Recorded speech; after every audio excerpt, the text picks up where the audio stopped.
Tere kõigile! Ma vaatan, et seltskond pidevalt täieneb.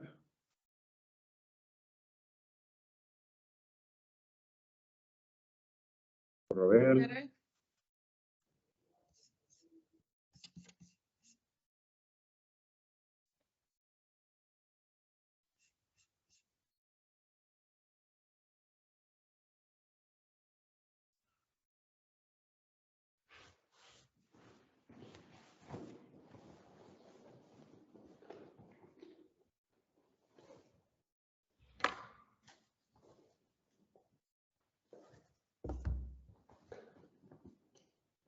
No nii, ma arvan, et enam-vähem kõik on kohal. Agnes või Reet, kes teist teeb ühe väikese sissejuhatuse? No, ma võin öelda, või Agnes tahad ise öelda? Ei.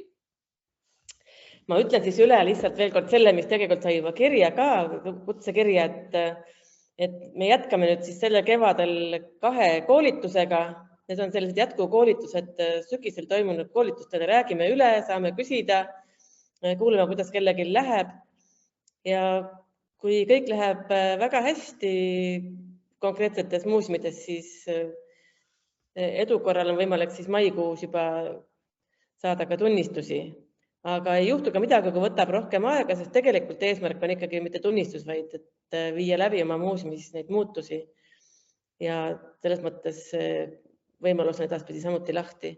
Ja sügisel on meil plaanis teha ka uusi koolitusi selle mõttega, et saavad liituda.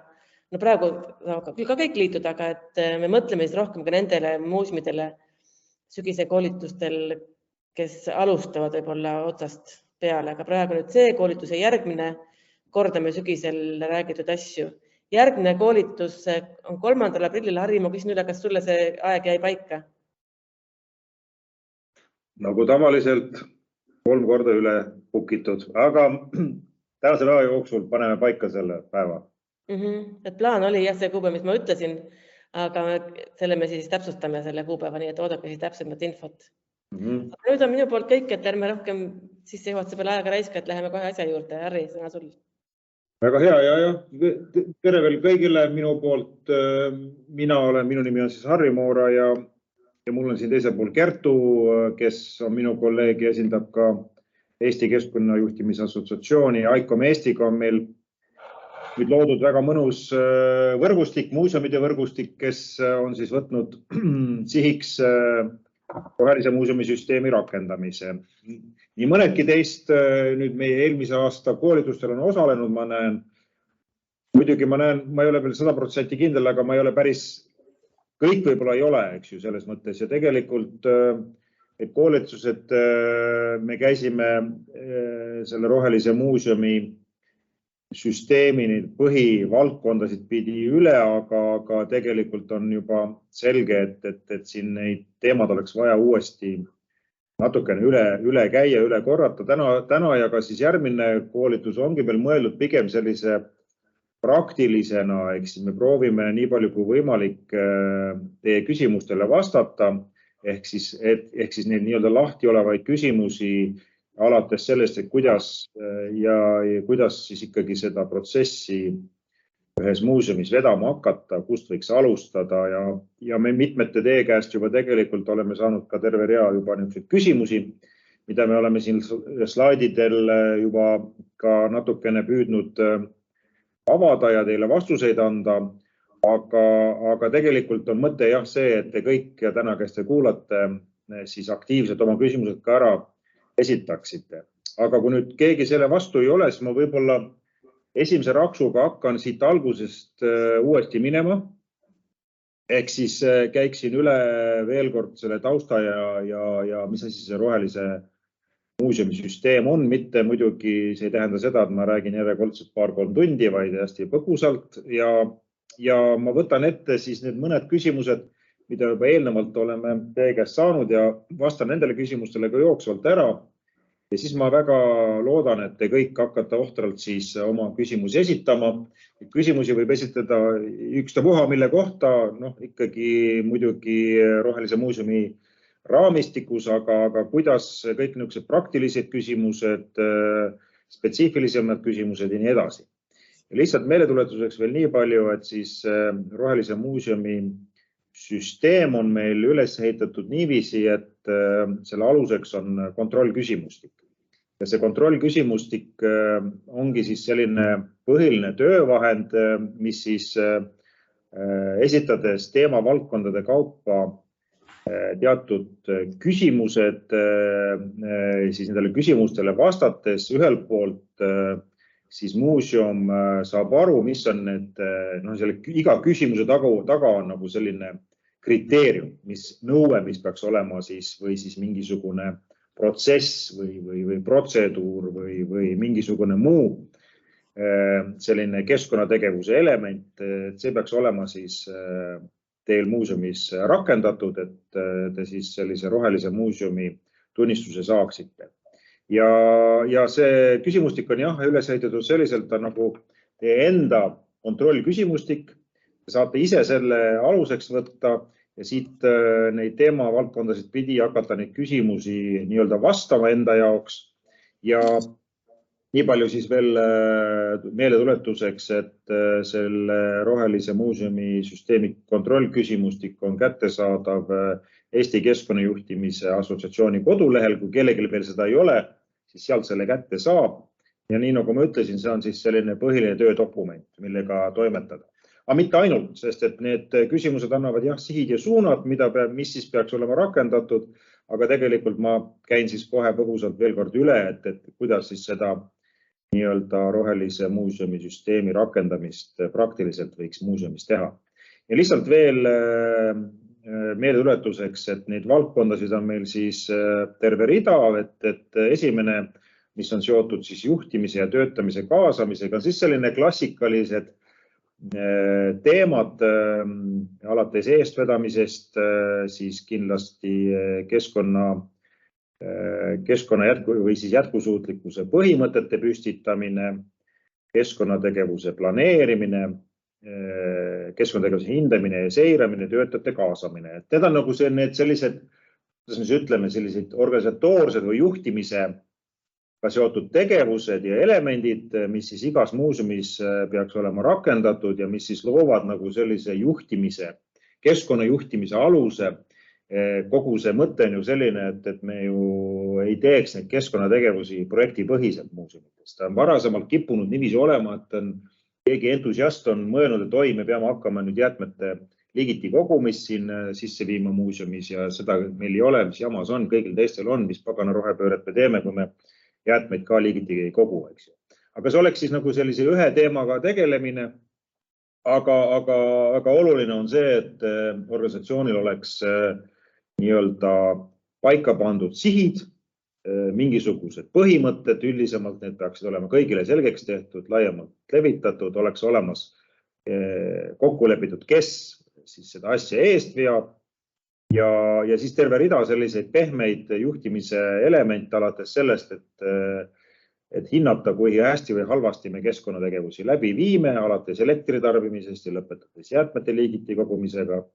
Ja muidugi selline kõige olulisem ja kohati võib-olla ka keeruline tegevus, kuidas me oma inimesi siis muuseumis nende keskkonnategevuste läbiviimisse kaasame. Ehk siis see on see esimene asi, millele peab ka tähelepanu pöörama ja mis osas siin kõik need põhimõtted, mida me siin läbi nende küsimuste oleme välja toonud või need kriteeriumid, need peaksid olema kõik ka täidetud. Lihtsalt veel meeletuletuseks, et meil on nende küsimused jaotatud 3 tasemesse ja need esimese taseme küsimused peavad olema teil vastatud jah vastusena igal juhul. Need teise ja 3. taseme küsimused on need sellised küsimused, mis siis suunavad teid tulevikus või edaspidi siis lisaks keskkonnategevust arendama. Aga see miinimumtasand ehk esimene tasand on see, mis teil peab olema nii-öelda küsimustele jah vastusena vastatud, et siis seda rohelise kontori tunnistust või sertifikaati saada. Vaat nii, kas kellelgi on veel küsimusi, kohe küsin vahele, tähendab muidugi hõigake vahele, see on nii nagu meil on välja kujunenud on, tõstke kätt, eelkõige, eriti kui ma siin kuulipilduja moodi räägin, siis on raske vahele hõigata, aga kui see ei aita, siis Reet kutsub korrale ja võtab mu hoo maha. Aga ma küsin igaks juhuks selle kontrollküsimustiku osas veel kord üle, et kas selle kontrollküsimustiku loogika osas on enam-vähem asjad jonksus ja ma kohe näen, et juba käsi on üleval, ole hea, kohe küsi. See olin siis mina, Ello Tartust. Mul ei ole selle küsimustiku kohta otseselt midagi, aga kas ma loen siin, et siin võiks olla see keskkonnapõhimõtted võiks kirjas olla, et kas mingi selline mustand või baas, mida võiks kasutada, on ka kuskil saadaval, et ei peaks täitsa nullist seda leiutama? Ja teine asi on veel seesama link, mis siin all on, ekja.ee, roheline muuseum. Et seal on meil nüüd peale selle või selle kontrollküsimustiku kättesaadaval on seesama lehekülg all seal kuskil. Ja. Sa võid korra näita seda, äkki sa lähed hüppad korra sinna välja ja näitad, et kõigil oleks selge. See on nüüd kõige olulisem asi, et te teate, kust neid abimaterjale leida, sest et paljud on meiega juba ühendust võtnud ja küsivad täpselt sama asja. Ja tegelikult me selle eelmise koolituse käigus kogusime siis neid parimaid praktikaid. Nii, Kumu oli meil see üks põhiline parim praktika, kuna Kumul on see rohelise muuseumisüsteem nüüd rakendatud, siis tema nagu need näidisvorme ja sealhulgas ka eesmärgid on meil ilusasti olemas. Kohe Kertu näitab seda kohta ka, kus siis te võiksite seda sealt veebilehe pealt leida. Ja seal me oleme need grupeerinud täpselt nii, nagu sa küsisid, et see põhimõtete osas on meil terve rida näiteid ja nii. Ma näitan, et siit ülevalt saab siis valida roheline organisatsioon ja siis roheline muuseum. Ja siin all ongi need näitismaterjalid. Nii. Ja klikka korra seda muuseumi keskkonnapõhimõtete peale, eks ju. Siin on meil terve rida siis juba ka Eestis toimetavaid muuseumeid, kellel on sellised põhimõtted kirja pandud. Ja siis on ka mitmeid teiste riikide näiteid, kuidas on see kirja pandud. Ja ma hästi põgusalt veel üle rääkides, et see miinimumtase on see, et sa nii-öelda ühe A4 peal pane kirja, mis on siis, sa võid, ma ei tea, kas see mõnesid lahti teha saad. See on selline Narva muuseumi näide, mõnevõrra eilse päeva näide sellisest klassikalisest üheleheküllisest keskkonnapõhimõtetest. Aga Eesti Kunstimuuseum on teinud ta sellise nagu veebi keskkonda sobituvana. Ja te oma keskkonnapõhimõtteid kirja pannes peaksite kohe mõtlema. See on siis selline dokument, millega te tegelikult väljaspoole välistele huvirühmadele ja sihtrühmadele oma sellist keskkonna või rohepöörde panust ju näitate, eks ju, et teie eesmärk on keskkonnamõju vähendada läbi oma tegevuse ja sellepärast tasuks hästi kohe hakata mõtlema paralleelselt, kui te seda asja enda jaoks kirja panete, kuidas te seda nagu väljapoole levitama hakkate, eks ju, eelkõige välistele sihtrühmadele. Ja selline klassikaline näide on veebi või mingi sotsiaalmeedia kodulehe kaudu ja siin on erinevaid niisuguseid näiteid, aga siin see Kumu näide on üks, et ta on ära jaganud enda jaoks olulised valdkonnad. See eeldab seda, et sellise keskkonnapõhimõtete kirjapanemine ei saa toimuda esimese tegevusena kohe alguses, vaid pigem selle jaoks oleks vaja siis tegelikult maha istuda ja teha nii nende võtmeinimeste töötajatega väikene ajutorm, eks ju,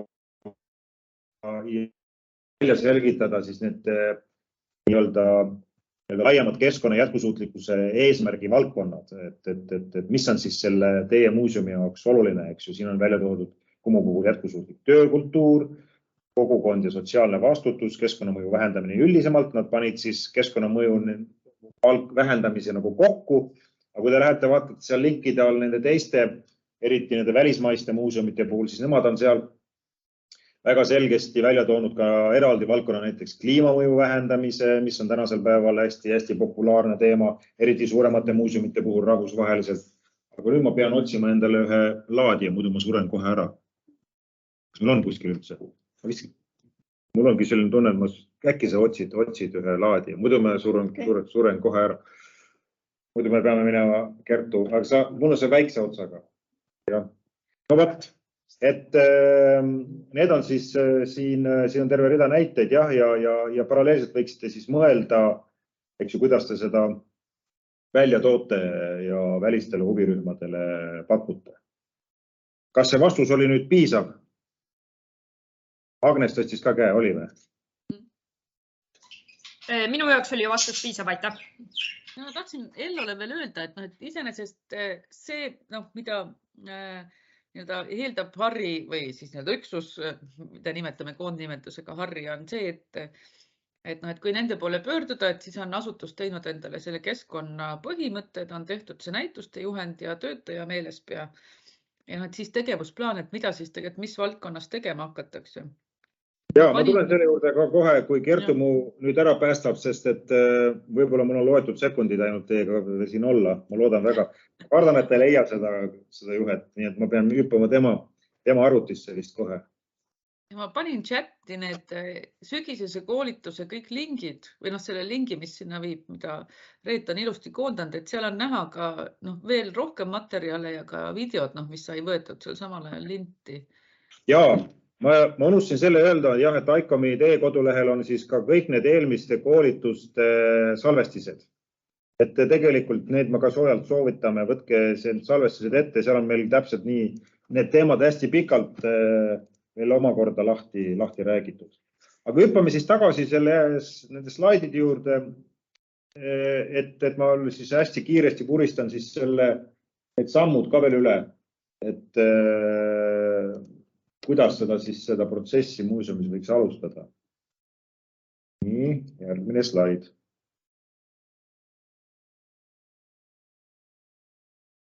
Ja üldjuhul olulisemad teemad ongi see, et muuseum peab siis olema, Kertu otsib seda slaidi, ma hakkan juba rääkima, et see ei ole üks tehniline viperus.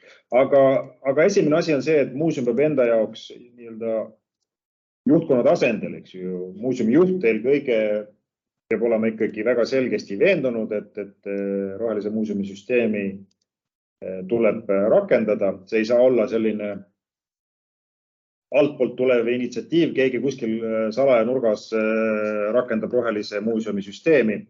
Ehk siis selge muuseumi juhtkonna poolne selline kohustumuse ja peanoogutus, see on esimene asi muidugi.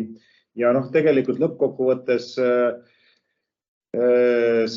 need põhimõtete kirjapanemine laiemas plaanis peaks ka teie juba, kuidas on arengukava on teil ekskmuuseumitel kõigil, et ka seal peaks see tegelikult kajastust leidma. Tihtipeale meil käest on küsitud ka, et kas see arengukava võibki ollagi põhimõtete kogum seal ainukesena olla. Me oleme öelnud, et jah, et arengukavas need põhiteemad tooge välja, aga kindlasti proovige ikkagi teha eraldi siis see nii-öelda keskkonna või jätkusuutlikkuse põhimõtted panna eraldi kirja just selle sama kommunikatsiooni pärast, et kui on seal kuskil arengukavas, kuskil muu teksti vahel on see arengukava on selline bürokraatiline pikk jorudokument, et ta ei ole väga selline kommunikeeritav väga lihtsasti ja hästi. Ja teine samm on siis, kus siis tuleks alustada, on, et panna muuseumi tasandil paika väga selgesti, kes on rohelise muuseumi koordinaator. Ja me oleme soovitanud suuremates muuseumites ikkagi paika panna või kokku kutsuda ka selline töörühm, kes siis tegelikult peaks ja on näha, jah. Ja kes peaks siis nagu sellise eestvedamise eest vastutama või aitama seda koordinaatorit. Ja töörühma kokkupanemise võimalusi on erinev. Ma ei tea, Agnes, kuidas teie seda tegite väga põhjaliku, ma saan aru, et tõeline nii-öelda seltskond pandi kokku, kes kõike teab, et kuidas see asi teil käis? No ERMis jah, me alustasime nüüd jaanuarist ja sai tehtud üleskutse, maja on suur, et meid on ikkagi 100 töötajat. Et siis meid tekkis üks 20, kes olid nagu huvilised kaasa mõtlema. Aga et eks ta ongi vahelduv, et mõned on aktiivsemad, mõned vähem aktiivsemad, aga et oleks inimesi erinevatest valdkondadest, et seda sai nagu vaadatud ikkagi, et mõne poole sai ikka otse pöördatud, et oleks see laiapõhjalisus, et on erinevad vaated ja erinevad nagu kasutuskogemused. Nii et. Just nimelt ja need erinevad muuseumisisesed üksused, eks ju, ehk siis kindlasti, kus muuseumis on, seal on need kommunikatsioonijuht, kus on haridus, seal on hariduse eest vastutavad inimesed kindlasti ja muidugi see näituste pool peaks olema kaasas need, kes siis sellise tehnilise poole pealt vastutavad või seda korraldavad, aga kindlasti ka see nii-öelda maja haldamisega seotud seltskond. Ja siin me oleme ka maja siseselt, see on teine teema, mis puudutab nüüd paljusid riigimuuseumeid, eks ju, et teil on väga palju haldust, on nii-öelda Riigi Kinnisvara Aktsiaseltsi poolt, eks ju, nemad muidugi füüsiliselt teie töörühma kuuluma ei pea, aga selge see, et siis olla oma, kuidas seda nimetada, õrkase vastava halduriga, on vist haldurid, eks ju, kes teil on pandud. Et temaga peab siis väga selgesti ka hea suhte sisse viima, et enne ongi võib-olla olnud selline pinnapealsem, nüüd on vaja seda sisulisemalt teha. Just mis puudutab sellise keskkonnategevuse jalajälje andmete kättesaamise osas. Ja tegelikult Õrkasega me oleme nüüd rääkinud, nad on meie koolitusel ka kaasas käinud ja üldjuhul nad ikkagi on aru saanud sellest ja tekitanud selle valmisoleku, et siis kõiki vajalikke andmeid nii-öelda vähemalt aastas teile ka anda ja loodetavasti siis, kui me edaspidi hakkame rääkima süsiniku jalajäljest, CO2 jalajäljest, siis ka seal on selge see, et nende osa on väga oluline, et see andmed nende käest tuleks. Aga tulles tagasi nüüd oma maja töörühma juurde, see sõltub jah nüüd sellest muuseumi suurusest kõigepealt, aga selle rakendamise esimeses etapis, kui alles seda rakendamist tehakse, võib see seltskond olla laiem, nii nagu ka ERMis, ma saan aru, te olete küllaltki laia seltskonna just siin sellepärast kokku toonud, et just võimalikult hästi põhjalikult ja laiapõhiselt see teema muuseumis ära käsitleda. Hiljem ei pea see võib-olla see kõige nii suur olema, aga hea oleks, kui siis ikkagi teatud selline töörühm, kes siis mingi aja tagant vähemasti kord aastas, aga võib-olla parem kui nii-öelda regulaarsemalt kord kvartalis käib koos ja see koordinaator ja töörühm võiks siis olla paika pandud ka, või lausa peaks meie arvates ka paika pandud vähemasti koordinaator ka siis nii-öelda juhi või direktori käskirjaga. Ei tekiks sellist olukorda, et see inimene oleks siis nii-öelda vabatahtlikult teeks seda tööd ja siis see üldiselt head vilja ei kanna. Ja siis järgmine samm ongi see, kui see on paika pandud, seltskond on koos, kes seda asja hakkab sisemiselt haldama, seda keskkonnaülevaatust läbi viima, siis me oleme soovitanud seda teha nagu erinevate meie poolt soovitatud töövahendite kaudu. Esimeseks on see sama keskkonna küsitluse või võtta siis see Rohelise muuseumi küsitlus ühte kätte.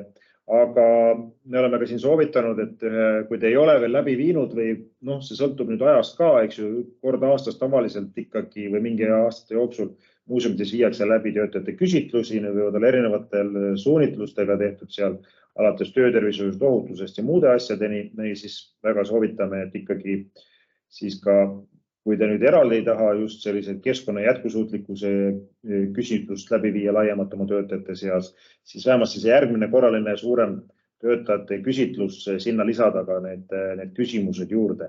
Ma kohe küsin üle, et kas meil selle küsitluse osas olid mingid näited ka seal meie kodulehel, olid vist Kumu oma või me ei ole veel sinna veel neid pannud. Okei, nüüd me lõpuks ikkagi juba 3. korda luban, et me paneme siis selle Kumu näidisküsitluse ka sinna alla, kuidas nemad tegid eraldi suurema küsitluse alates siis saalitädidest ja lõpetades ka nii-öelda juhtivate tegelastega kõik küsitleti läbi, et saada siis tagasi, et mis on nende arvamus ja valmisolek sellist rohepööret muuseumis teha.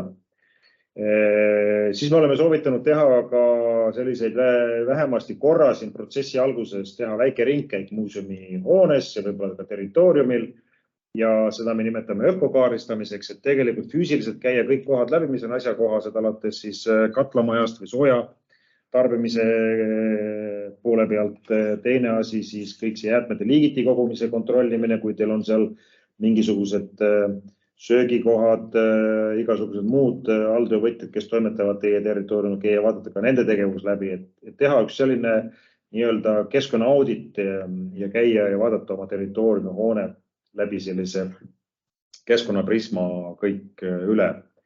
Ja põhimõtteliselt see ongi see, et selline töötajate küsitlus, ökokaardistamine, selline kontrollküsimustik ja paralleelselt siis hakata vaikselt enda jaoks tekitama sellist keskset andmebaasi, kus te siis iga-aastaselt oma energiatarbimise, nii soojaenergia, elektrienergia tarbimise, vee tarbimise, jäätmetekke, mis meil seal veel oli. Ega siin palju ei ole, me oleme pannud siia ka paberikasutuse, need on nagu need minimaalsed keskkonnavood või materjalide vood, mida te siis peaksite iga-aastaselt mõõtma. No te seda teete niikuinii mingisugusel tasemel täna, valdavalt küll muidugi raamatupidamuses olevate arvete põhiselt, aga nüüd sellises rohelise muuseumi süsteemis me ikkagi näeksime, et sellise andmebaasi endale eraldi teete, et sama koordinaator võiks need andmed või siis keegi, kes on maja haldamise või millegagi tegeleb, et ta siis teeks sellise ülevaate. Iga-aastaselt siis tekiks teil nagu ülevaade, et kuidas selle energia tarbimine on, vee tarbimine ja see kõik peaks olema siis jagatud ka külastajate arvuga. Ja nagu meil on siin varem öelnud, et meil on siin plaanis ka siin selle aasta jooksul hakata vaikselt ka muuseumitest neid andmeid keskselt koguma ja siis teha selline benchmarkimise või võrdlusandmebaas, et siis muuseumid saaksid ka natukene oma energiatarbimise, veetarbimise ja muude andmete põhiselt siis vaadata, et kui hästi või halvasti see keskkonnategevus täna välja on kukkunud. Ja ma tulen selle asja juurde tagasi selle süsiniku jalajälje hindamise juures ka veel eraldi. Ja siis ongi siin paralleelselt seesama jätkusuutlikkuse tegevuse põhimõtete paikapanemine ja see ei saa jääda ainult siis selliseks deklaratiivseks üheks dokumendiks, mis näitab, et mida muuseum tahab teha, vaid te peate siis endale ikkagi koostama väga selged keskkonnaeesmärgid ja koostama tegevuskava. See tegevuskava peaks iga aasta keskselt siis uuesti iga aasta lõpus või alguses uus tegevuskava aasta peale koostama. See on väga oluline element, et teil oleks igaks aastaks koostatud väike tegevuskava, kuidas siis ja mida te plaanite aasta jooksul keskkonna ja jätkusuutlikkuse valdkonna arendamise mõttes siis teha. Ja sinna võib ka märkida ka igasuguseid koolitusi ja muid asju, mida te tahate teha. Aga üldiselt plaanis need näitused ja muud asjad on teil suure tõenäosusega muudes kavades niikuinii, aga siin me räägime just sellisest rohelise muuseumi spetsiifilistest tegevustest. Ja siis tuleb paika panna need käitumisreeglid, selle juurde me ka pärast poole tuleme siin, eks ju kindlasti, mis me oleme soovitanud, et muuseumis oleks, kuidas me seda nimetame, rohelise muuseumi töötajate meelespa või siis kuidas keegi seda nimetab, kuhu siis on, mis peaks siis ka olema osa sellisest sisekorrast, mida kõik siis töötajad teavad, kui nad tööle tulevad, uued inimesed näevad ka, et kuidas käib siis selline keskkonnaalane käitumine muuseumi sees erinevates siis asukohtades. Ja need erinevaid käitumisreeglid on veelgi, mida tasub panna erinevatesse kööginurkadesse ja igale poole mujale, et siis inimestel oleks selge, kuidas toimida. Ehk siis need on siis igapäevased tegutsemise käitumise reeglid, mis tuleks. Me oleme soovitanud neid ikkagi ka kirja panna ja siis neid vajalikesse kohtades ka välja panna, et inimesed teaksid. Ja seesama eraldi teema, kus peaks olema nii-öelda käitumise reegel, aga eraldi teema on siis keskkonnapõhimõtted näituste korraldamiseks. See on see olulisem tegevuste valdkond, kus me tahaksime näha, et mingid põhimõtted oleks paigas.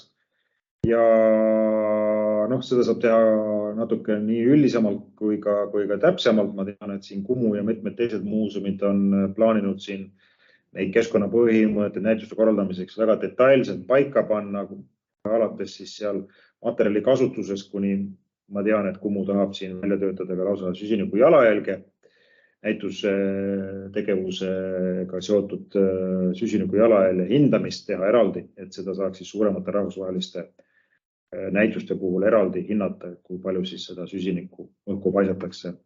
Et selle põhjal siis hakata neid nii-öelda kliima leevendamise põhimõtteid rakendama. Vaat nii, ja veel kokkuvõttes siis see töötajate sihtrühmade kaasamine, see on niisugune pidev sihtrühmade kaasamise jaoks on eraldi meil terve rida neid küsimusi või kriteeriume paika pandud, et mis peaks olema paigas. Ja siis seesama nii-öelda põhiliste parameetrite mõõdikute jälgimine. Ja kui see küsitlus kontrolliküsimuse puhul te need oma poole pealt vaadatuna olete need esimese taseme küsimused kõik jahina vastanud, siis võiksite olla, see annab indikatsiooni, et võiksite olla valmis siis seda tunnistust saama ja siis tuleb informeerida Eesti Keskkonnajuhtimise Assotsiatsiooni. Kertu on meil praegu, kes seal selle eest peab. Kertule email saata. Kas siin on kuskil sinu email ka, aga lõpus kuskil jah on. Me selle need slaidid saadame ka. Ja me väga siis loodame, et Kertu juba siin lähikuude jooksul nii mõnegi teie käest sellise emaili saab, et teil on need küsimused täidetud ja siis sellele järgneb üks väikene lühikene audit ehk kontrollkülastus ja pärast seda, kui siis me veendume, et teil tõesti kõik need vajalikud elemendid on rakendatud, siis te saate tunnistuse. Ja see tunnistuse sertifikaat antakse siis 3 aastaks. Seal on väike tasu ka, EKIA kodulehel on see tasumäärad on kirjas. Selle aasta jooksul tasud ei muutu. Järgmine aasta, kuna te kõik teame, on inflatsioon, siis tasud võivad suureneda. Ehk siis, kes kiiresti teeb, see saab väikest boonust kindlasti. Ja siis iga 3 aasta tagant käib see kontroll. Iga aasta tuleb siis saata EKIA-le oma tegevuskava, uuendatud tegevuskava. Et see on selline, me näeme, et ikkagi järjepidevalt toimetate. Vaat nii, kas nüüd vahepeal on veel küsimusi tulnud või me paneme mõned küsimused ette siin, mis meil ju varem tulid. Digiprügi vähendamine, hästi popp teema, kõik, eriti meil siin on rohelise kontorisüsteem ju ka Eestis loodud ja siin me oleme ju mitu seminari läbi viinud selles valdkonnas ja koostöös Teliaga siin on ju, Telia on hästi omalt poolt sellise digiprügi teema üles tõstatanud. Sa võid selle, sinu kompuuter või see minu oma? Mina jagan. Okei, minu arvuti teeb siin igal juhul trikke. Siis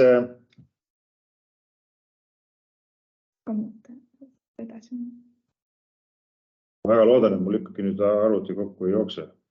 Midagi mul siin toimub.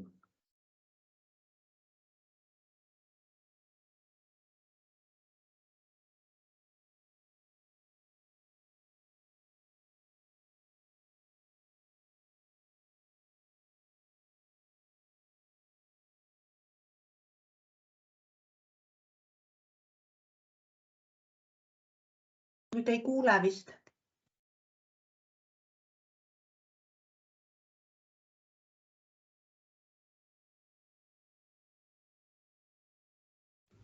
Ja Harri hääl kadus ära.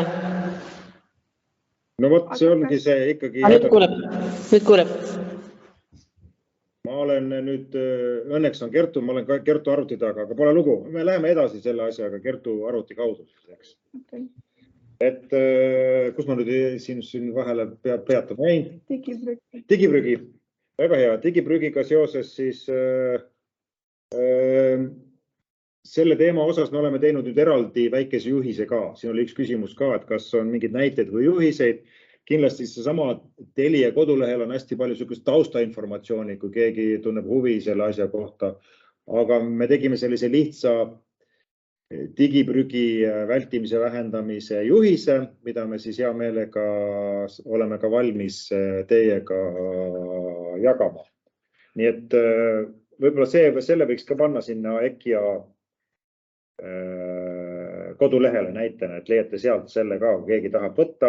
Kas te siis võtate selle endale nii-öelda otse üle selle, keegi selle vastu ei ole, aga teine asi on siis võtate selle põhjale, teete selle põhjale endale mingi oma juhise, mis sobitub teie muuseumi tegevuse või laadiga paremini. Aga oluline on jah, et kõik need erinevad juhised alates siis sellest nii-öelda 10 käsust ja muudest asjadest, et need oleksid teil siis nii-öelda sisemiste dokumentidena ka enda jaoks formaalseks tehtud, et need ei oleks nagu sellised suvalised dokumendid, vaid me soovitame nendel dokumentidel panna ikkagi nii nagu kõik sisekorra igasugused eeskirjad, et tekitada neile siis selline vähemasti kuupäev peale, millal nad on vastu võetud ja no, kuidas teil see sisemise dokumentide kinnitamine käib, et vastavate reeglite alusel siis kinnitada nad ära ka, kas siis juhtkonna poolt või kuidas tahes teil siis need erinevad sisekorra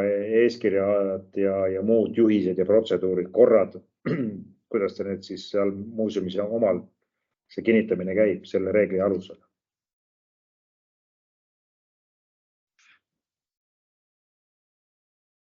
Nii, mis meil see järgmine tegevus oli?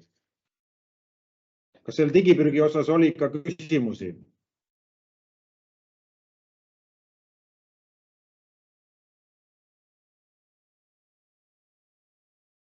Kõige lihtsam on võib-olla tõesti jah, seda teha selle sama näidise põhiselt.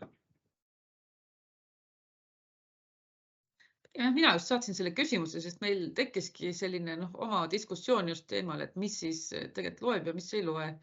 Ja no meil sai ka mõeldud just välja erinevaid tegevusi, millega annaks motiveerida inimesi, et kustutatakse asju, mida enam vaja ei oleks ja ära arhiveeritakse seda, mida tegelikult on vaja. Et tegelikult need samad teemad nagu olidki laual, mis siingi on. Jaa, muuseumi siseselt võib olla ka veel muid asju, mida teil on mingid spetsiifilised, mida võite siia lisada, eks ju. Ütleme nii, et see digiprügi või ütleme siis kogu see elektroonilised andmed, eks ju, et selle osakaal ju pidevalt suureneb ja see on tegelikult tohutu energia ehk süsiniku jalajäljega tegevus. Ja ühelt teiselt poolt aga see tohutu kulu, eks ju, serverid ja kõik muud asjad, et muuseumites muidugi kogu see informatsiooni talletamine ja muud asjad on ju olulised, et selles mõttes keegi selle vastu vaielda ei saa, aga kas või alustada kõigepealt oma igapäevasest tegevusest. Kästakse siin vältida kaamerate sisselülitamist videokonverentsidel muide. Ja see on mulle, kui ma olen tihti peale, kui ma kodus töötan, siis ma olen voodis ja siis on jube mõnus. Ma saan põhjendada seda sellega, et ma olen keskkonnasõbralik ja ei pane kaamerat käima. Aga tõesti, see on niiviisi, et kaamera sisselülitamine, ma seal 1/3 või isegi pool või isegi rohkem energiat läheb, kui me selle praegu klõksti välja lükkaks. Aga see tähendab nüüd, et te kõik hakkate kohe välja ennast lülitama, et teatud juhtudel, eriti kui inimene räägib, et siis see on tekkinud selline viisakus, et siis võiks see sees olema, alati ei pea olema kogu aeg. Sest sellel on selgesti oluliselt suurem energia tarbimine. No mis jah, Hermis pannes seda praegu kirja endale, siis panime sinna, et kui sa osaled kuulajana, et siis võib kinni panna. Just nii. No saabki natukene nagu selles mõttes täpsustada. Aga on teatud viisakuse reeglid on ka ja näiteks kõik need teemad, mis puudutab näiteks oma emaili, neid aadressi, sabasid, kõiki need logosid, ma ei tea, paljudel ma olen üllatusega vaadanud ametiasutustel, et ei saagi neid ära koristada, et seal automaatselt on kogu aeg, kui sa oma emaili saadad, on automaatselt kohe su ametiasutuse selline, kuidas seda nimetatakse? Signatuur. Jah, see logod ja asjad ja kogu see info on seal sabas otsas, eks ju. See on tegelikult päris suur energiakogus, mida sa siis nagu iga kliksiga laiali jaotad ja kulutad. Vot nii, aga võtame järgmise teema. kindlasti see toitlustuse teema, mis osas oli ka siin küsimusi, see on põnev teema, sellest võiks pikalt-laialt rääkida. On ju erinevat sorti seda toitlustamise korraldust, eks ju, mida muuseumites tehakse. Ühelt poolt on see toitlustus seotud võib-olla sellega, et teil on omal muuseumis mingi toidukoht, restoran või mingi muu asi. Üldjuhul on see alltöövõtja poolt korraldatud, et on selle jaoks alltöövõtja. Siis see nüüd sellisel juhul, kui me räägime sellest alltöövõtja ohjamisest, siis see antud juhul ei ole 100% kohustuslik. See tähendab seda, et kui keegi alltöövõtja teil toitlustust korraldab, siis seda nii-öelda vägisi ei pea nende toitlustusse nii-öelda näppe sisse ajama. Aga põhimõtteliselt hea tava oleks, et neid hakatakse siis suunama nende keskkonnahoiu ja jätkusuutlikkuse teemade poole. Ja muidugi, kui keegi tuleb nüüd uus leping kellegiga tehakse, siis võib sinna sisse juba ka neid teemasid kirjutada.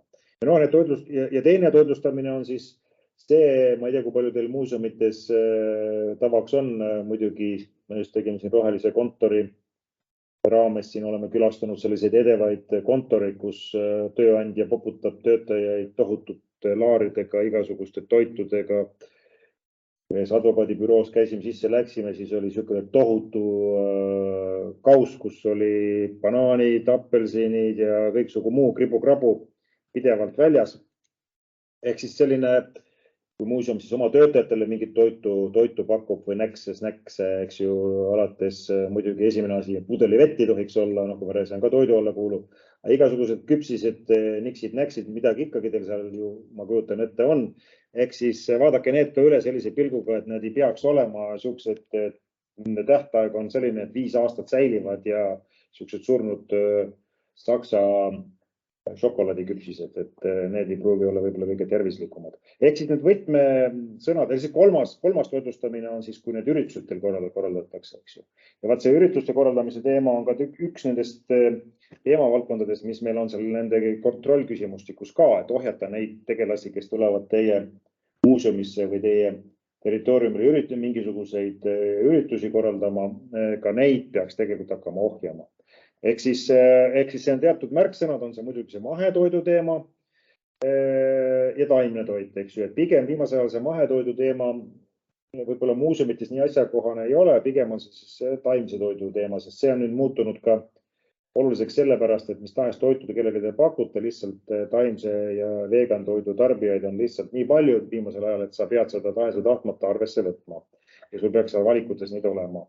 Millele võib-olla vähem pööratakse tähelepanu, mida me oleme küll kõvasti ka soovitanud, on see kohalik ja hooajaline toit, et sama teema, et ei pea olema banaanid ja apelsinid hunnikutes, vaid võiks vabalt olla kohalikku puu- ja juurvilja, eks ju, just sellistel hooajalistel aegadel. Jällegi, see on selline väikene planeerimise teema, aga ikkagi proovida sellele rohkem tähelepanu pöörata.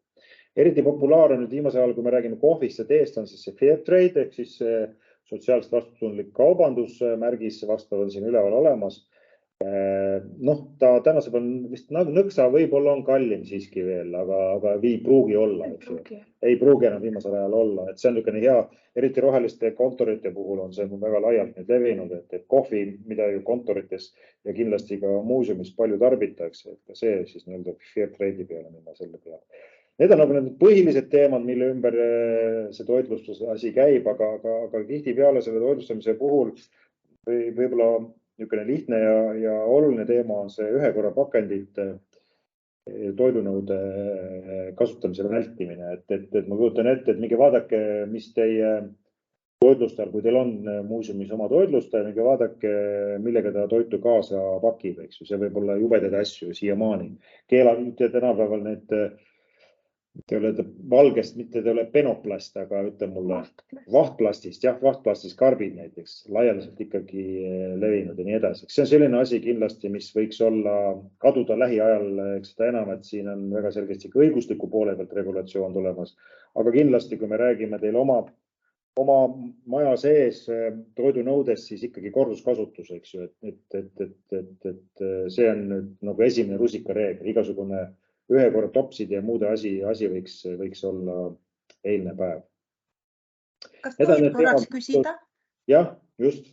Merili Vipper Palpse mõisast, et meil on tõesti väga mitmeid toidukohti siinsamas meie mõisa hoovis ja küsimus selle kohta, et me tahame hästi hooajalist ja oma kohalikku toodangut pakkuda, aga kas näiteks selline näide, et õuna korjamise aeg tulevadki kliendid, külalised ja ise oma näppudega seda õunapuud alt korjab, kas mul on kas ma teen seaduslikult kõik õigesti, et mul ei tekiks teistpidi muresid kaela? Ei, ma arvan, et ei tee seaduslik, ma ei tea, ma küll ei tea ühtegi seda probleemi, kui võtta ja võiks olla võimalus õun ära pesta ja ära süüa, et seal oleks mingit seadusega vastuolu selles suhtes. Ei, mina küll ei tea. Puu- ja juurviljadega ei ole see suur probleem. Natuke läheb see probleemiks, kui on kergesti riknevad toiduained. Liha, kala ja piimatooted. Vaat seal võib tekkida, seal läheb see asi rangemaks, hügieeni ja muud teemad. Aga puu- ja juurvilja puhul üldjuhul ei ole, ma küll ei oska küll öelda, et midagi oleks seaduse vastane. Aitäh! Kas selle toitlustamise osas veel küsimusi on? Jah, nagu ma enne ütlesin, eks ju, see vähehaaval meie ei nõua praegu see esimese aseme küsimuste seas või nende küsimuste seas ei ole seda, et te oma halduvõtjatest toitlustajad lähete kohe pöörama 100%, aga see võiks olla siis selline samm-sammuline tegevus, mida te võiksite endale tegevuskavasse panna ja vaikselt kohe võiks ju ka nendega teha eraldi kokkusaamise, vaadata üle, kuidas see toitlustamine neil käib, eks ju. Aga kui me räägime suurematest toitlustajatest, siis tegelikult nemad tänasel päeval on iseenesest juba küllaltki teadlikud nendel teemadel, eriti mis puudutab sellise taimse toidu pakkumist. Aga jah, et enne muud asjad, eelkõige need ühe korra pakendid ja need, et siin käib ikkagi Eestis siiamaani käib ikkagi suuremat sorti jama. Ja siin võiks öelda nüüd Riigikogu võttis selle ühe korra plasti direktiivist tuleneva määruse ka vastu. Nüüd tegelikult on juba 2 aastat tagasi tohtinud neid vahtplastist karpe kasutada. Ma kujutan ette, kõik olete näinud neid massiliselt kasutamas igal pool, mitmel pool veel siiamaani. Kui te ise toitlustamist, siis pead riigihankeid tegema ja siis ei ole sellest kohalikust sul midagi, kes hanke võidab, sellega tegeled. Ja, see üks probleem on see, et sa ei tohi kui sa teed sellise riigihanke, siis sa ei tohi sisse kirjutada nõuet kohaliku toitlustaja eelistamise osas. Kui ta hankesse läheb, siis küll. Sest et see on vastuolus Euroopa Liidu konkurentsiseadusega või direktiiviga. Ja sa ei tohi eelistada kuidagi mingisuguse kriteeriumi alusel näiteks kohalikke. Aga just siin koolitoidu ja nendes raamides me oleme just läbi vaielnud selle asjaga.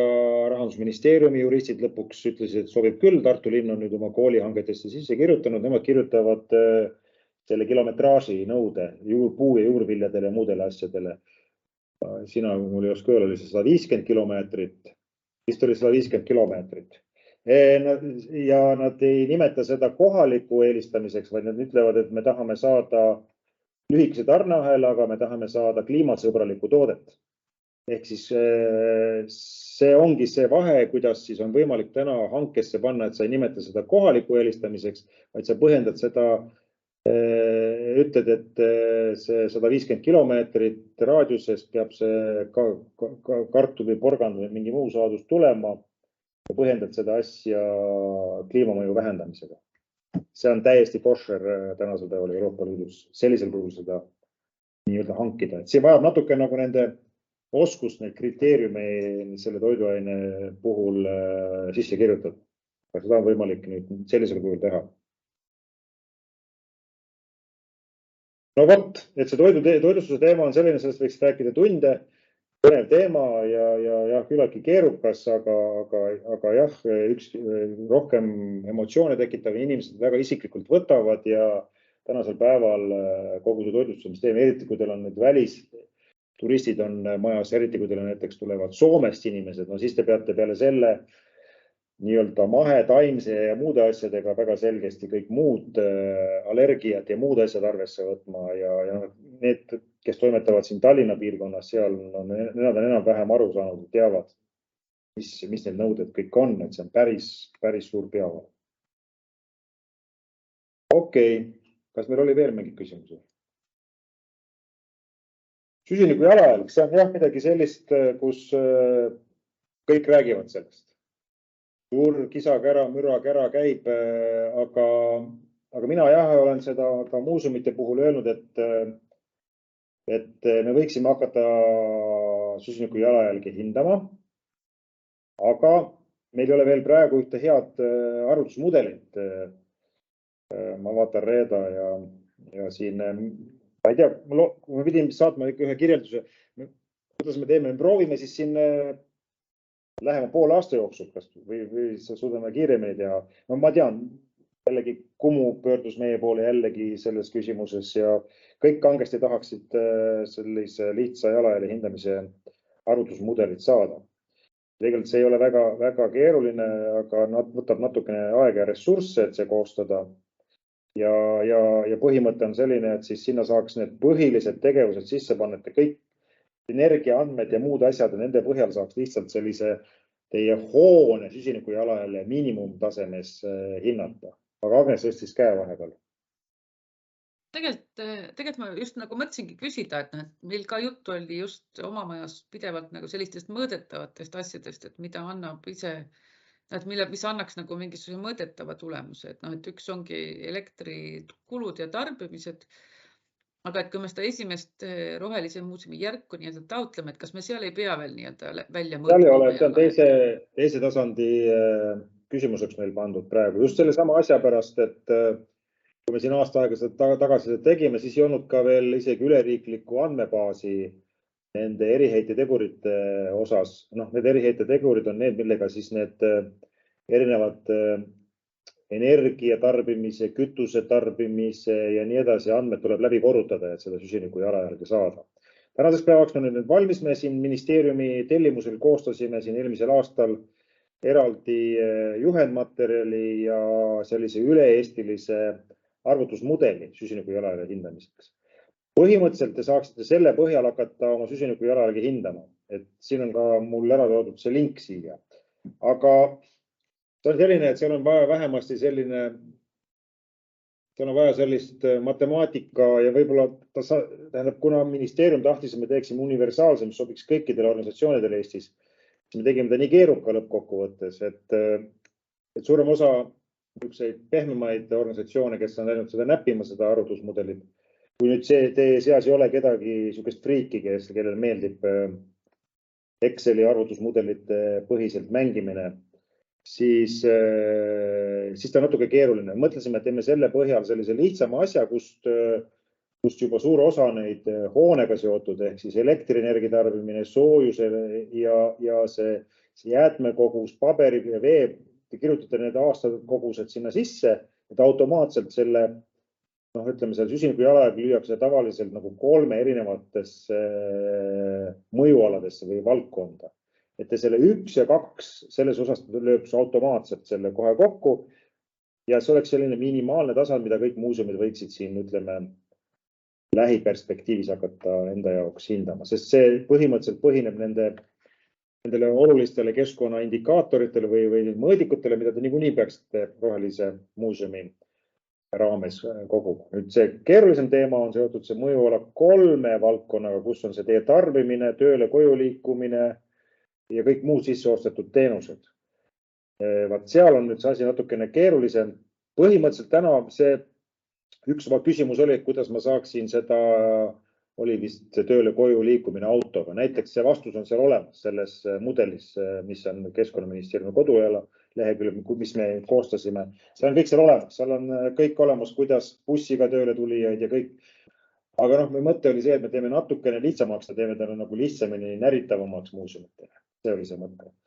Ja nii palju ma võin öelda, et jah, et see eeldab, et see tööle koju liikumise süsiniku jalajälje hindamine muuseumis eeldab seda, et te teete siis vähemasti kord kuus või kord aastas oma töötajate seas küsitluse, kus te kaardistate ära, kes kuidas tööl käib.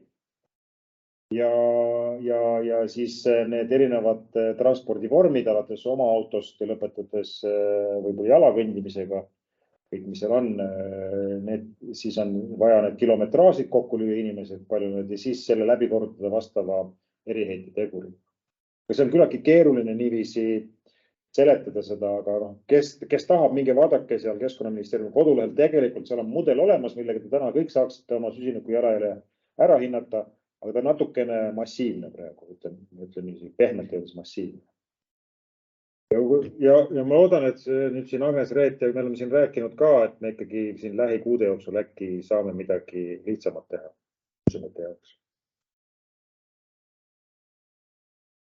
Kas selle süsiniku jalajälje osas ka veel mingeid küsimusi on teil?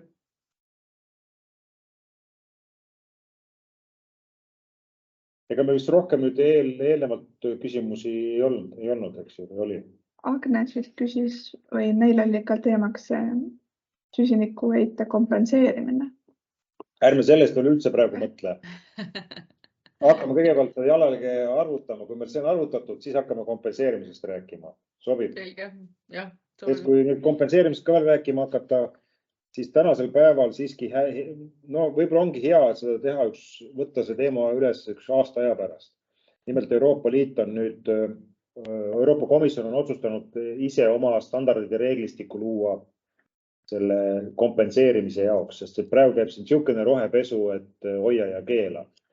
Ehk siis on tekkinud kümneid ja kümneid erinevaid platvorme, startup'e, kes siis üritavad teesugustele seda süsiniku kvoote või siis, kas õige sõna eesti keeles on, krediite müüa, millega te saate siis kompenseerida oma süsiniku jalajälge. Ja see on puhas äri tänasel päeval. Ja ma kujutan ette, muuseumite tasandil esiteks on suur väljaminek rahaliselt, et neil seda kompenseerimist läbi viia. Ja teil ei ole seda vajadust, teil ei ole mingit suurt survet selle jaoks, et peaksite oma süsiniku jalajälgi kõigepealt kompenseerima. Teine asi on see, et seal on nii palju igasugust rohepesu ja muud asja taga, et te võite nii-öelda seakotis osta ja pärast tuleb välja, et see on mingi arusaamatu skeem, kes on tegelikult sellest raha ära võtnud ja öelnud, et andnud teile mingisuguseid alusetuid krediite. Et ootame seda mõne aja pärast tegelikult kõik, me peame olema süsinikuneutraalsed alates 2050. Siin on aega veel küll ja küll. Et kui selleks ajaks peate nullis olema, saab seda, et suure tõenäosusega, kui teil veel kuskil mingi emissioon on, siis te peate seda hakkama kompenseerima. Mul on üks küsimus. Jah.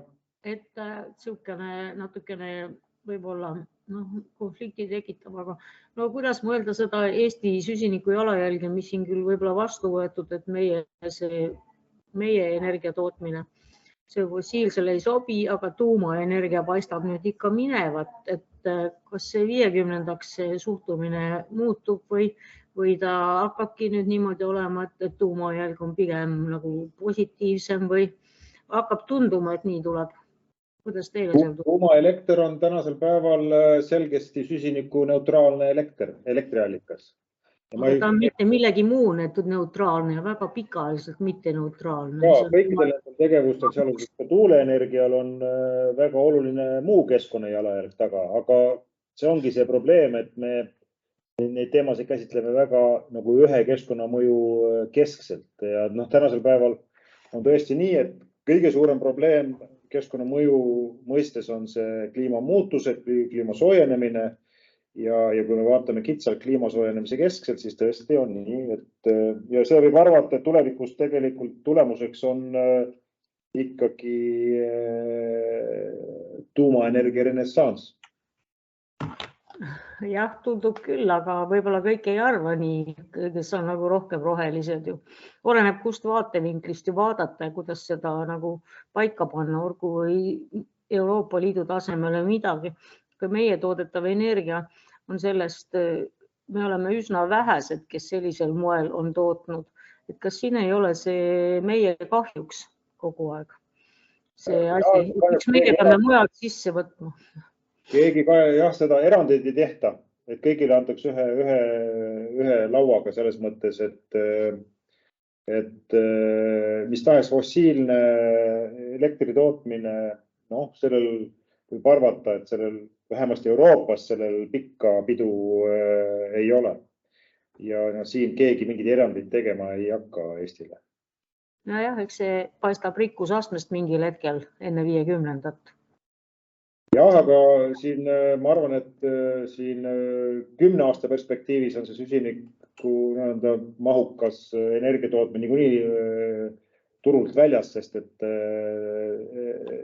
need majandusmeetmed, need samad kvoodid, eks ju, need lihtsalt nad teevad ta nii kalliks selle, et me ostame siis muid energiaallikaid. Nii et selles mõttes jah, ma ei näe siin küll. Koodid on see suur kokkulepe erinevate riikide vahel ja meid on ikka väga vähe, et me võiks midagi rääkida tegelikult kaasa. Meie nagu hulk on väike. Seda küll. Nii et see võib uuesti minna sinna teise äärmusesse. No ei tea. Elektrijaam varsti, kui me selle tuulega ära ei suuda teha. Kõigepealt tuleb hakata elektriautosid muuseumil massiliselt ostma. Aga siin välja ei ole. Aga ja mul on küsimus või kõigepealt nagu kommentaar, et kas see teema, mis praegu tekkis see diskussioon, kas see on sellest, et tegelikult me mõõdame süsiniku jalajälge, aga põhimõtteliselt saaks mõõta ka ökoloogilist jalajälge ja siis seal tulevad need kaevandused ja kõik need mõjud juurde, et me tegelikult mõõdame ikkagi süsiniku jalajälge. Ja tegelikult süsiniku jalajälje hindamine, mõõtmine on lihtne, suhteliselt lihtne, kuigi ma ise praegu mainisin, et ei ole küll nii lihtne.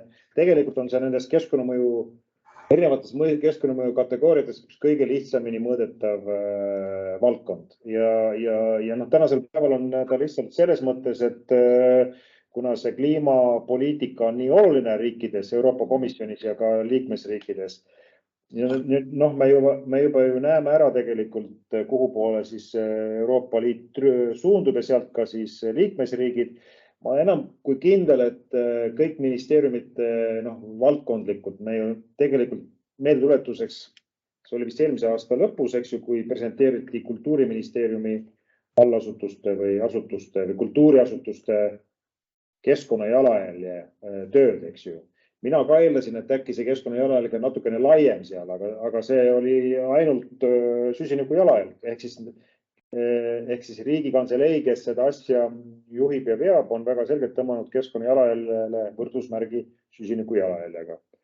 Ja ma olen enam kui kindel, et siin 2-3 aasta jooksul kõik ka muuseumid, kultuuriasutused, eelkõige muidugi riiklikud esmajoones, aga pärast ka kõik muud, teil muutub see kohustuseks, et ettevõtetel muutub ta siin järgmisest aastast suurematele ettevõtetele, kõigile suurematele ettevõtetele, aga see tähendab seda, et kui suur ettevõte peab oma süsiniku jalajälge hindama, siis ta ju hakkab oma väiksema alltöövõtja käest seda informatsiooni küsima. Ehk siis ma näen, et selle kümnendi lõpuks me kõik mõõdame oma süsiniku jalajälge, tahame või ei taha. Ja see keskkonna jalajälje teema jääb tahaplaanile senikaua, kui need muud teemad ei tõstatu ühel või teisel moel poliitiliselt väga-väga olulisteks. Ja siis peavad tekkima ka mingisugused hindamised. On olemas tegelikult hindamisvahendid, on olemas ka teisi keskkonnamõjusid hinnata, aga palju-palju keerulisemad. Ja see hindamine summa summarum on tegelikult ka ju, ega ta nii lihtne ei ole, see on ka seotud ressurssidega. Et tegelikult jah, olelusringi hindamise metoodika on selle aluseks, aga tänasel päeval seda ikkagi väga massiliselt ei tehta. Kõige suurem probleem on see, et sa saad vastupidised andmed, et sul mingisugune tegevus on, kliimamõju on tal väga väike, aga näiteks mingi eutrofeerumise mõju on väga suur. Nüüd tekib kohe küsimus, et mina kui otsuse tegija, kas ma peaksin seda eelistama, seda tegevust või seda toodet. Sul ei ole enam mustvalgeid vastused, sa saadki sihukese vastuse, et sul on erinevates mõjukategooriates erinevad mõjud ja siis sa ei saa enam neid tooteid ja teenust, mida sa ostad ja sa ei saa need enam hinnata oma vahel, sest vastuolulised tulemused saad sa. Et see on paras pähkel tulevikus saab olema. Laias laastus saab suure tõenäosusega tulevikus 3 kategooriat, mida peaks hakkama mõõtma. Üks on siis see süsiniku jalajälg, teine on see materjali jalajälg ja kolmas on siis bioloogiline mitmekesisus. Aga ma kohe küsin vastu teie bioloogide käest, et kuidas seda bioloogilist mitmekesisust lihtsal viisil mudeldades hinnata. See on väga-väga raske tänasel päeval. Aga see on kindlasti üks teema, millest teie kui muuseumid võiksite nii-öelda küsida, mõelda kaasa, miks mitte korraldada üritusi, näituseid, igasuguseid muid asju. See on kindlasti selline ühiskonna ja poliitikute harimise teema.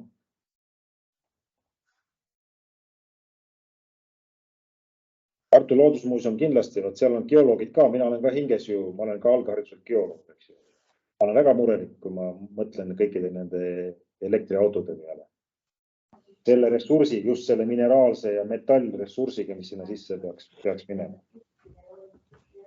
Ja me oleme küllaltki murelikud Loodusmuuseumis selle jälgimise üle, et kelle võtmesse see asi keeratakse siin praegu nagu globaalselt võib-olla, et see pole päris globaalne, kellelgi on poliitiliselt tugeval mõju ja mõnda asja raske mõõta ja siis seda hakataksegi tegema, aga see on natuke ühekülgne, nagu praegu ka siin öeldi just. No, aga ongi valdkond, mida kohe võiks hakata vaikselt käsitlema. Aga kas on nüüd veel küsimusi, spetsiifilisi küsimusi Rohelise muuseumi süsteemi rakendamise osas? Jah, siin taga on veel vahel peal lugemiseks, mis nüüd järgmised sammud on. Aga enne kui veel selle nii-öelda Kertule e-maili saadate, siis on teil vaja see kõik rakendada. Kas on veel mõned küsimused? Mõningased küsimused.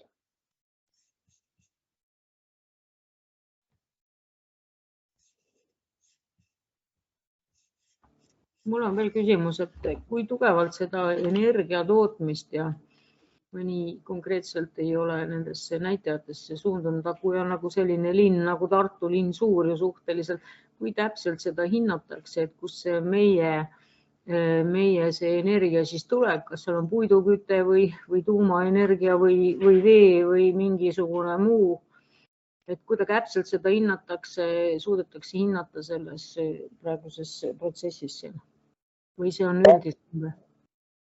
Jah, mul juba silme ees on see muuseumi süsiniku jalajälje hindamise mudel, see on mul ilusasti silme ees kõik olemas, ilusasti need valikud oleksid kohe naks, valite.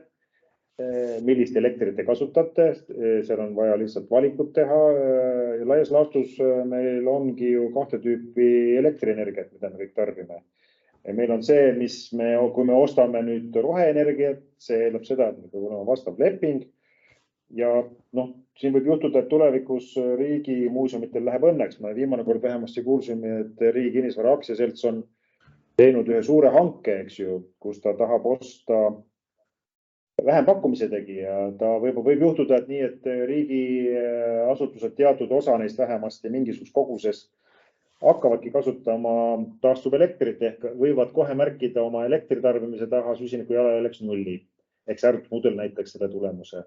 Aga kui te senimaani kasutate nii-öelda tavaelektrit, mis teil tuleb nii-öelda Stepslist ja te ei ole ära määratlenud mis tüüpi see elekter on, siis on see valdavalt täna fossiilne elekter, millel on küllaltki suur süsiniku jalajälg. Selle jaoks on olemas meil seal mudelis kõik need valikud olemas, et seda ise ei pea arvutama, vaid see on meil nii-öelda olemas välja arvutatuna ja Keskkonnaministeerium hakkab iga aastaselt neid asju täpsustama, üle vaatama.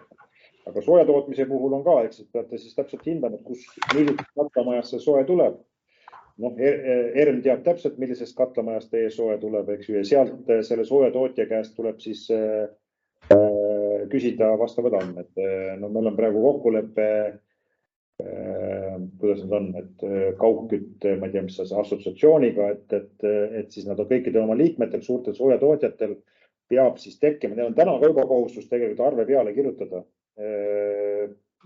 kogus, soojusenergia kogus ja ka süsiniku jalajälg. Kahjuks nad seda täna siiski veel ei tee, aga ma loodan, et selle aasta jooksul läheb asi jonksu, et selle infoga annavad. Ühesõnaga saab teada, et kas on puiduhakke või või kas on siis mingisugune tuuleenergia või päikeseenergia või midagi muud, eks ole. Ja Tartus on suur osa on puiduhakke, see on hea, aga teisel pool jõge, lõuna pool jõge on mitmed piirkonnad, kus on gaasikatlamajad. Valdav osa põhja pool jõge ja kesklinn ja kõik see on ikkagi teil täna üks võrk ja seal on teil ilusasti puiduhakke, mis ei ole päris nulliga, sest et üllatus, puiduhakke ei ole nullemissiooniga. Seal on väga väikene jalajälg on, aga see ei tule mitte süsiniku CO2 emissioonist, aga seal on muud kasvuhoonegaasid, mis tekivad puidu põletamisel. Aga see on väga-väga väike kogus. Okay. Nii, kas on nüüd veel küsimusi? Reet? Ja, mul on selline küsimus, et kuidas mõõta neid näitajaid siis, kui on muuseum osa mingisugusest suuremast majast, ehk et ei valda tervet maja. Et näiteks meie puhul, ütleme näiteks prügi on ju terve maja jäätmed, nüüd me jäätmed, jah, terve loodusmuuseumi hoone, kus me oleme ainult meie osa muuseumist, ainult osa hoonest on muuseum, et siin on ka õppe- ja teadustööüksused majas, et see jäätmemajandus meil ei mõõdata ju eraldi muuseumiruumide osas, et kuidas sellisel puhul saab mõõta või hinnata? Ja, no meil siis saabki ainult teha praegusel juhul nii, et teil on oma prügikonteinerid, aga kui teil neid ei ole, siis ei saa seda teie osakaalu korrektselt hinnata ja seda peabki siis tunnistama. Ehk siis ega midagi ole teha, kui seal see ei ole teie kohta siis kohaldunud, te ei saa lihtsalt seda mõõta. Te peate rakendama siis neid liigiti kogumise nõudeid, aga mõõtmise puhul igas muuseumis, igas kontoris ei olegi võimalik täpselt sellistel juhtudel, kui teil olete osa mingist suuremast hoonest, siis ei olegi suure tõenäosusega võimalik seda teha.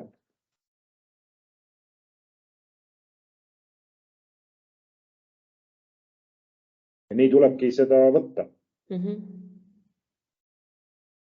Aga see ei vabasta teid nendest nii-öelda liigiti kogumise meetmete rakendamisest. Arusaadav. Lihtsalt see mõõdika osa jääb teil selle võrra katmata. Sest iseenesest ülikoolisüsteem on selline, et jagatakse kõik need kulud jagatakse ruutmeetrite alusel, aga sellega see, et tegelikult kulu ei ole ruutmeetrite alusel, et see on selline formaalne näitaja. Ja kaudselt te võite ju võtta siis selle kogumaja näitajad endale, aga see on nii kaudne, eks ju. Et see võib olla nii, et teie teete tohutult liigiti kogute ja igasugust väldite ja vähendate, aga ülejäänud ümberringi käib tohutu jäätmeteke ja raiskamine, eks ju. Ehk siis seda võib mõelda edaspidi, kui see sama no ikkagi teie puhul ka ei saa, sest teie tegevuslaad on ikka nii erinev võrreldes muu majaga. Muu maja on sisuliselt õppehoone, on ju niiviisi. Siin on ka tegelikult tudengid on ju samamoodi nagu muuseumikülastajad, et erinev tegelikult ei ole. Eks me mõtleme siin midagi välja, kuidas ka tegelikult tervet maja mõjutada ja tegelikult siin tudengite poolt, need on ju tegelikult siin geograafid, kes ka just õpivad tegelikult keskkonnaaineid ja nad on ka oma keskkonnakulude mõõtmise kodutööd teinud meie maja baasil, nii et tegelikult siin on valmisolek.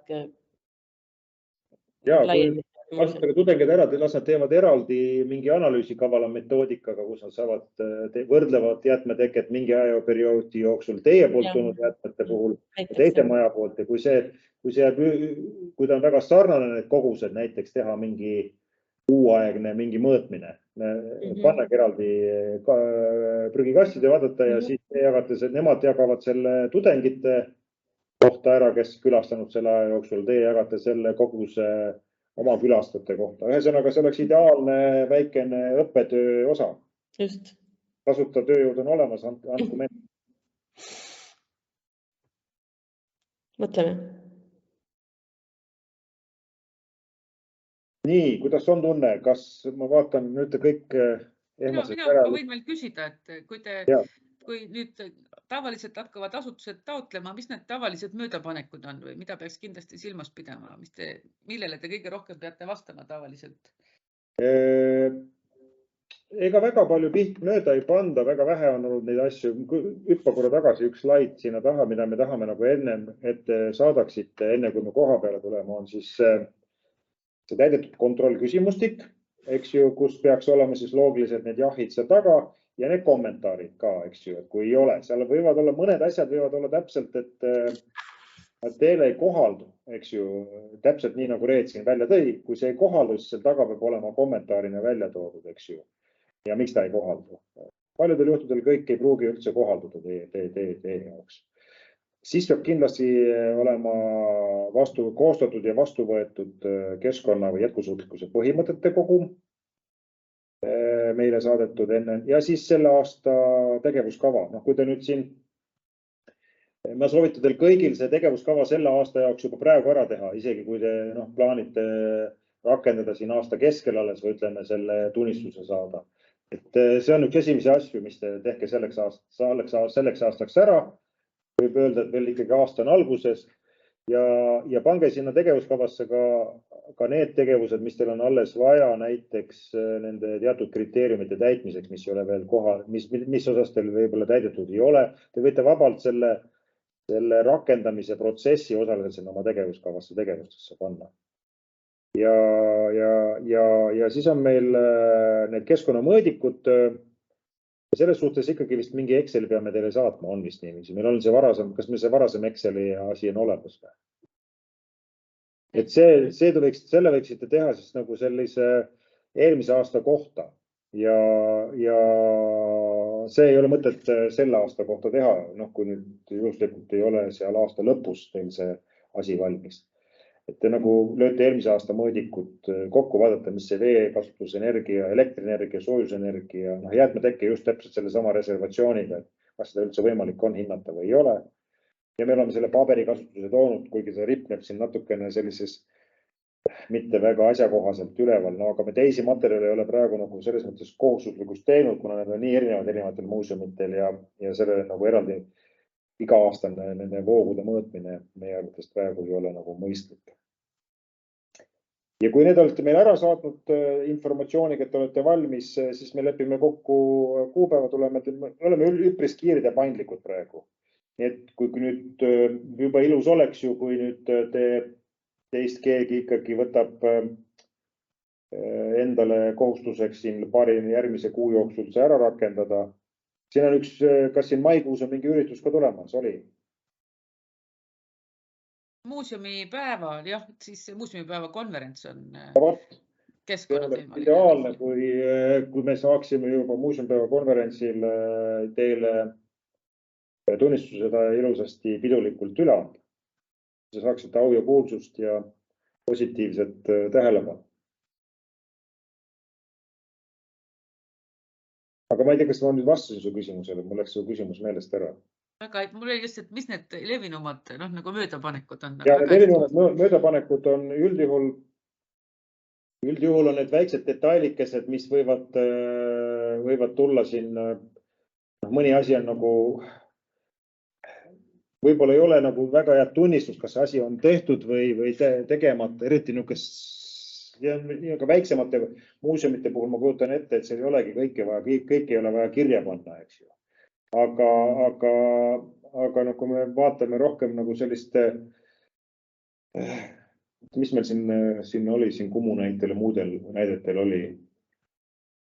Ega seal vist eriti ei olnud jah, midagi väga hullu. Et läbi mõelda, et kuidas nende väliste osapoolte kaasamine, sihtrühmade kaasamine, et need asjad oleksid ikkagi, et sellel asjad oleks ikkagi mingisugune päriselt läbi mõeldud teie poolt pakutud rutiin olemas. Paljusid asju te võib-olla ei ole jõudnud läbi veel käia, teil on alles oma enda jaoks mingisugused põhimõtted välja mõeldud, kuidas te võiksite seda teha. Sellest piisab, eks ju, me ei hakka nagu väga asju nagu lõhki ajama. Aga jah, need selle juhtimise tasandi kriteeriumid, need peavad olemas olema, et need me tahame selgesti näha. Mõnikord on juhtunud jah, et see tegevuskavas on kaks sihukest tegevust, mis on nagu natukene lahjad, et siis ma olen mõnikord öelnud, et arutame koos, et siis tavaliselt selle arutelu käigus tuleb välja, et neil on terve rida asju, mida nad plaanivad kirja panna, aga nad ei ole seda lihtsalt sinna tegevuskavasse kirja pannud. Reet?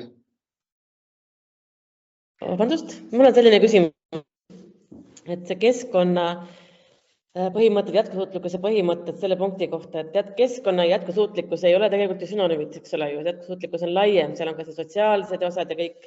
Ja küsimustikus on ka tegelikult need sotsiaalsed osad ju ka sees, et kui nüüd muuseumid koostavad oma põhimõtteid, et kas ma saan õieti aru, et eelkõige peaksin ikkagi mõtlema sellele keskkonna teemale. Jätkusuutlikkus võib olla, muidugi see on võib-olla hea, kui see on, aga kas teil on mingi nägemus sellest teemas, et kui oluline, et seal ka need sotsiaalsed asjad oleksid sees? Need selles osas, mis meil on see sotsiaalse vastutuse teema sinna juurde lisatud, need peaksid olema kaetud, eks ju, need on sellised olulised teemad alates siis töötajate tervist, võrdsest kohtlemistest, ligipääsetavused ja muud asjad. Selle ligipääsetavusega oli ka meil siin üks küsimus, ma mäletan, et mõnes muuseumis lihtsalt ei olegi, näiteks samal Tallinnas on loodusmuuseum, eks ju, kuhu ei ole võimalik üldse, see tehnoloogiliselt võib-olla teoreetiliselt oleks võimalik, aga nad ei hakka seda tegema, aga me ka leppisime kokku, et varem, kui ma olen nendel teemadel ka rääkinud, et see ei ole siis nagu oluliseks takistuseks, seda enam, et on plaanid uue hoone ehitamiseks ja nii edasi. Aga näiteks Kumu ka ütles, et rahvusvahelisel tasandil see keskkonna juhtimine või keskkonna hoid on nagu mõnevõrra eilne päev. Ja nemad tahaksid kohe rääkida jätkusuutlikkuse kestlikkusest, et rääkida seda nagu laiemas terminis või laiemas fookuses, raamistikus, mis on siis on asjakohane. Sellepärast me olemegi selle keskkonna kaldkriips jätkusuutlikkuse toonud, et te ise otsustate, kas te tahate kogu seda teemat nimetada rohkem nagu jätkusuutlikkuse ohjamiseks, juhtimiseks. Teine sõna on ka kestlikkus, jätkusuutlikkus või kestlikkus. Kumb tänasel päeval võib kasutada sellest terminit. Või siis kasutada rohkem keskkonnateemal, aga miks me seda rohelise muuseumi alt praegu selle keskkond see miinimum, jah, tõesti, et need põhilised keskkonnateemad, mis on siin ka küsimuste kriteeriumitena välja toodud, peavad olema kaetud ja kuna me täna Eestis räägime hästi palju rohepöördest, siis ka ütleme siin Eesti tasandil on ikkagi, ütleme, me oleme väga nagu siis sellise keskkonna või rohelise muuseumi tasandil praegu. Need keskkonnategevused on väga olulised ja ka sellise kommunikatsiooni mõttes võib-olla on siit nagu mõistlik sellest nagu keskkonna või rohe keskselt liikuda, aga ma olen enam kui kindel, et siin 10 aasta pärast me võib-olla enam ei räägi niivõrd keskkonnast ja rohetegevustest, vaid räägimegi rohkem kestlikkusest, jätkusuutlikkusest üldisemalt. Aga see nüüd on muuseumi enda otsustada, millisesse paketti ta selle tegevus või selle rohelise muuseumi paneb. Nii, väga hea. Üldistel teemadel vaadates me ikka ei saaks nagu keskkonnateemast kuidagi mööda minna ja nimetada asja ainult jätkusuutlikku. Me peame selle looduse mitmekesisuse ja keskkonna saastumise asjased meetmed ju ikkagi näitama. Muidu ei ole ju mõtet asjal väga. Selles mõttes ei saa sellest mööda vaadata, et on keskkonnateema tugevalt sees ja mitte ainult jätkusuutlik. Ja, ma olen nõus sellega, see tegelikult see jätkusuutlikkus või kestlikkus tegelikult on laiem mõiste ja seda keskkonnateemat enda sees igal juhul kätkeb, aga ma olen ka siin nüüd viimasel ajal, kui ma olen siin ettevõtetega ja teiste organisatsiooniga toimetanud, siis tihtipeale, kui räägitakse kestlikkusest, siis võib-olla, eks ju, räägitakse siis sellest keskkonna osast ainult sellest süsiniku jalajäljest. Jällegi kiputakse seda kuidagi, et kõik see muu möll tuleb siia ette ja keskkond võib tagant ära kaduda, aga tegelikult ei ole õige. Kui me räägime kestlikkusest, jätkusuutlikkusest, siis peaks seal 100% kõik seesama keskkonna rohe teema olema samamoodi kaetud.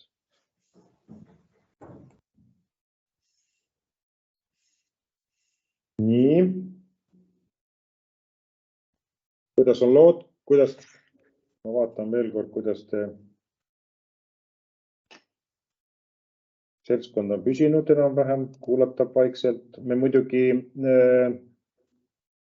võime kokku leppida, et järgmine kord võtame need teemad uuesti üles, aga kindlasti üleskutsena, et kui te nüüd, ma saan aru, et paljud teist on nüüd aasta alguses just võtnud selle asja laua peale uuesti. Osad on võib-olla juba konkreetsemaks läinud, osad veel ei ole. Kindlasti siin tekib veel rakendades küsimusi.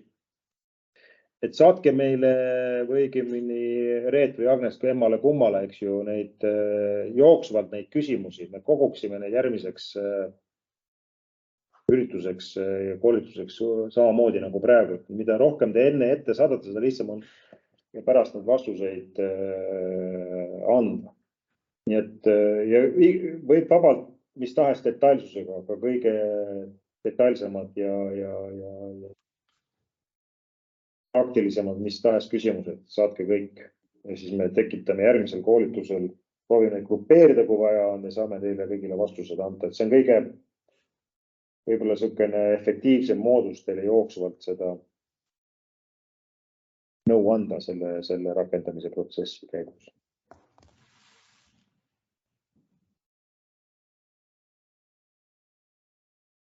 Nii, Reet ja Agnes, kas pressime veel mõned küsimused välja või ei pressi? Mina küsiks seda järgmise koolituse kuupäeva, et kas seda saab välja hõigata? Ma ütlen sulle täna selle. Saadan sulle eraldi e-maili. Mul on just pärast siin kohe tuleb üks koosolek selle eksprompt üritus kukkus mulle kaela, kas saan seda nihutada või ei saa. Aga võiks teha jah, aprilli igal juhul. Äärmisel juhul märtsi lõpp.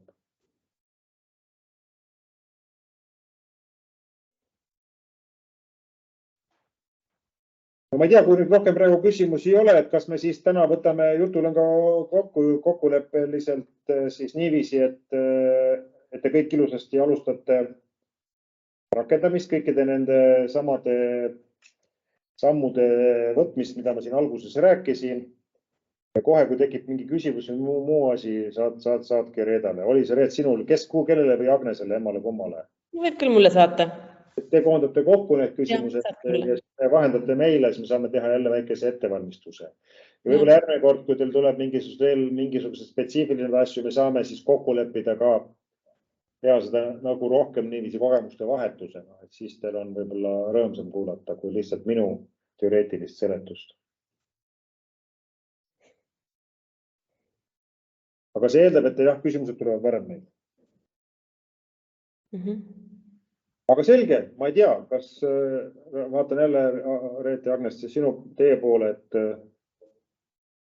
kas me siis võime... Ma küsin siis veel ühe küsimuse, et ma vaatan, et me siiski siin praegu salvestame seda, et kas me seda salvestust jagame, et meil oli mõned muuseumid, kellel oli terve muuseumi asutuse ühine üritus väljaspool ekraanidest teemal kusagil mitte osalemisvõimekusega. Kas me jagame seda salvestust või kuidas me sellega teeme? Minu poolest võib vabalt saladust ei ole vastupidi, et mida rohkem inimesed kuulavad, mõtlevad, kaasa mõtlevad ja siis lõpuks ka hakkavad rakendama, seda parem on. Aga siis on Kertule palve, et Kert saadaks Agnesele selle salvestuse, Agnes saab selle üles panna. Kommi lehele.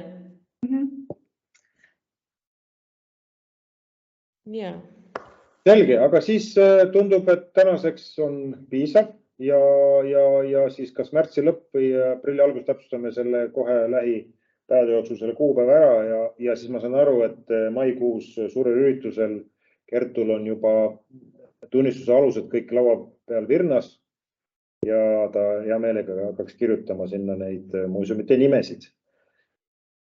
Et siis jõudu jaksu teile ja ega siin muud teha ei ole, kui rohepöördega kaasa minna. Aitäh kõigile. Teeme nii. Suured tänud. Aitäh teile, väga huvitav oli. Aitäh, head aega.